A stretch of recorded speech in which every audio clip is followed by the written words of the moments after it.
2026-এ বাংলায় পালা বদল এবং তারপরেই প্রতিশ্রুতি অনুযায়ী বিজেপির কাজ শুরু। যে প্রতিশ্রুতিগুলো ভোটের আগে দেওয়া হয়েছিল ঠিক কিছুদিন যেতে না যেতেই সেই প্রতিশ্রুতি অনুযায়ী কাজ হচ্ছে বাংলায়। কি প্রতিক্রিয়া? হ্যাঁ, অবশ্যই। এটা তো একটা নতুন সরকারের কাছে প্রত্যেকটা মানুষেরই একটা আশা থাকে যে নতুন সরকার ভালো কাজ করবে, নতুন সরকার মানুষের পাশে এসে দাঁড়াবে।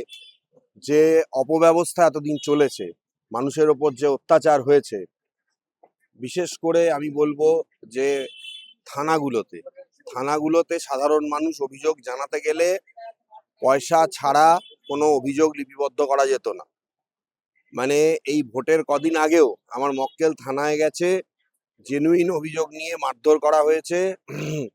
কোথাও থেকে একটা ফোন এসেছে থানার অফিসারের কাছে, সে বলছে আমরা যেভাবে বলবো সেভাবে কমপ্লেন লিখলে পারলে লেখো, এবং অন্যভাবে কমপ্লেন লেখা যাবে না। এবং তাদের যদি কোনো বক্তব্য থাকে সেই বক্তব্যগুলো থানা না শুনে নিজেদের মতন করে কাজ করেছে, পয়সা নিয়েছে।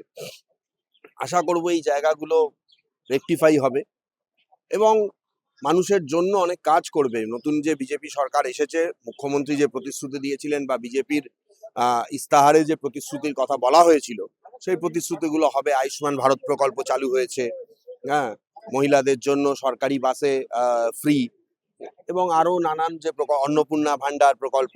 আশা করব আরো সরকার আরো যেগুলো মানব দরদি যে সমস্ত প্রকল্প রয়েছে সেই প্রকল্পগুলোর উপরে ভবিষ্যতে আরো জোর দেবে। অন্যদিকে বিজেপির বিরুদ্ধে লড়বার জন্য প্রাক্তন মুখ্যমন্ত্রী মমতা বন্দ্যোপাধ্যায় তিনি বাম অতিবাম প্রত্যেককে একজোট হওয়ার বার্তা দিয়েছেন। দেখুন, এইগুলো হচ্ছে এখন উনি হেরে গেছেন, ওনার হাতে এখন আর কোনো অপশন নেই। বামের সঙ্গে উনি একজোট হয়ে লড়বেন এটা বিশ্বাসযোগ্য? এই যে ইন্ডি জোটের যে পিন্ডি চটকে গেছে এটা পরিষ্কার বোঝা যায়। কারণ হচ্ছে যে ইন্ডি জোট যখন তারা করতে গেছিল, ওখানে গিয়ে কেউ বলছে জয় মহারাষ্ট্র, কেউ বলছে জয় কেরালা, আবার এখানে পশ্চিমবঙ্গ থেকে বলা হচ্ছে যে জয় বাংলা। এইসব গল্প দিয়ে তো আর কোনো লাভ নেই। আর বামরা যে বামকে তাড়িয়ে, যে সিপিএম কে 34 বছরের রাজত্বকে তাড়িয়ে মমতা বন্দ্যোপাধ্যায় এসেছিলেন মুখ্যমন্ত্রী হিসাবে, তাদের সঙ্গে আবার জোট বেঁধে আইনি মানে তিনি হচ্ছে যে রাজনৈতিক ময়দানে লড়বেন, এতে কর্মীরা আরো হতশ্রদ্ধ হয়ে পড়বে। আপনাকে আমি এইটুকু বলতে পারি যে তৃণমূল দলটা এখনো তো দেখছেন 80টা সিট আছে, তৃণমূল দলটার ভবিষ্যতে কোনো অস্তিত্ব থাকবে না। লোকসভা ভোটে আমার মনে হয় বিজেপির সঙ্গে প্রতিদ্বন্দ্বিতা বামেদেরই হবে, কংগ্রেসের হবে, কিন্তু তৃণমূল দলটা আগামী 3 বছরের মধ্যে ধুলোয় মিশে যাবে। তৃণমূল দলটার কোনো কিছু থাকবে না। ওই একজন নিজেকে যুবরাজ না কবিরাজ না ধান্দাবাজ একটা ছিল, অভিষেক ব্যানার্জি, ও মোটামুটি জেল যাওয়ার জন্য রেডি হয়ে আছে।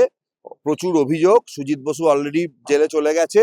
এরকম আপনি আগামী 2-3 মাসের মধ্যে দেখতে পাবেন যাদের বিরুদ্ধে ইডি সিবিআই এর অভিযোগগুলো ছিল, জোর করে বিভিন্ন সেটিং করে, এবং মুখ্যমন্ত্রী নিজে গিয়ে যে রাজীব কুমারকে বাঁচিয়েছিলেন, সেই যুগ পরিবর্তন হয়ে গেছে। তৃণমূল দলটা ধূলিসাৎ হয়ে যাবে এবং বিজেপি এখন আমার যেটা মনে হয় যদি ভালো কাজ করে বহুদিন এই রাজ্যের ক্ষমতায় থাকবে।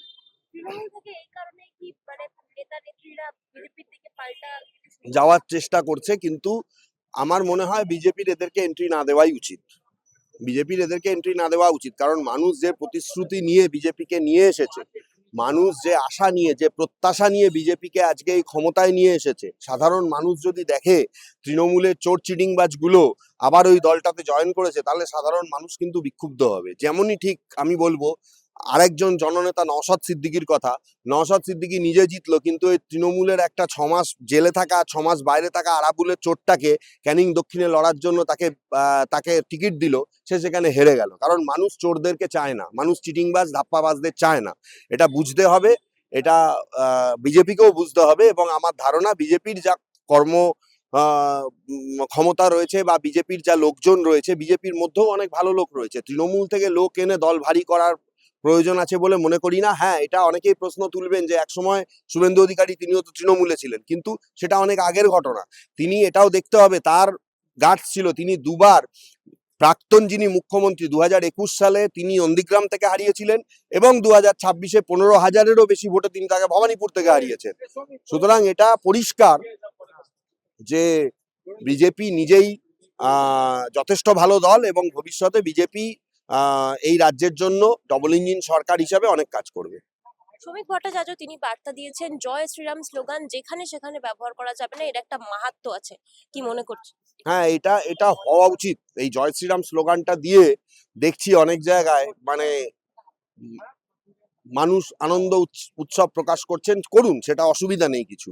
কিন্তু একটা দলের যদি একটা জয় শ্রীরাম একটা ভগবানের সঙ্গে যুক্ত, সেখানে জয় শ্রীরাম বলে উচ্ছ্বাস প্রকাশ করা যেখানে সেখানে এটা কখনোই উচিত নয়। বিজেপি একটা বড় দল, বিজেপি একটা বলা হয় যে বিজেপি নাকি এশিয়ার সব থেকে বড় গণতান্ত্রিক, পৃথিবীর সব থেকে বড় গণতান্ত্রিক দল, এটা আমরা শুনেছি। তো সেই জায়গায় যেখানে 22টা স্টেটে এখন বিজেপি রয়েছে, সেই জায়গায় তাদের স্লোগানকে কলুষিত করার উচিত নয়, এবং আমি মনে করি যে ভবিষ্যতে এই ব্যাপারটা অনেক কসাস থাকতে হবে।